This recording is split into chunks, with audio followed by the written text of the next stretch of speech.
শুধু নিজে ওঠেনি, বোনদেরকে টেনে একটা জায়গায় এনেছে।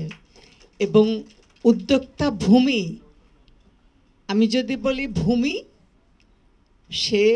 সেই ভূমিতে যে চারা বপন করেছে, আসছে বছর দ্বিগুণ থেকে দ্বিগুণ হচ্ছে। এবছর 22 জন, এর পরের বছর 2200 হবে, তারপরে 22,000 হবে। আমি সেই স্বপ্ন দেখি। আমি জানি না আমি দেখে যেতে পারবো কি না।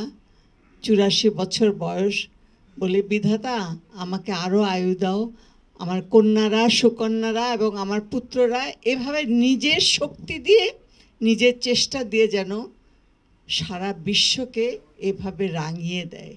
শরতের এই স্নিগ্ধ অপরাহ্নে আজকে আমার সমস্ত প্রশান্তি, এবং সেটা তার দেওয়া এমন একটা প্রশান্তিতে আমার মনটা ভরে গেছে যে আমি সেটা ভাষায় প্রকাশ করতে পারবো না। আমার নিজস্ব কোনো কৃতিত্ব নেই।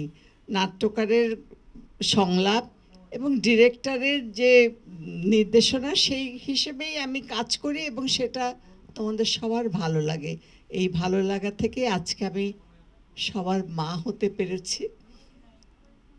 এটাও আমার জীবনের অনেক অনেক অনেক এবং সর্বশ্রেষ্ঠ প্রাপ্তি আমি মনে করি। আমাকে দোয়া করবেন আমি এই রকম একজন সুখী মা, গর্বিত মা, এবং আমার এই উদ্যোক্তা ছেলে মেয়েদের মা হয়ে মরতে চাই। ধন্যবাদ।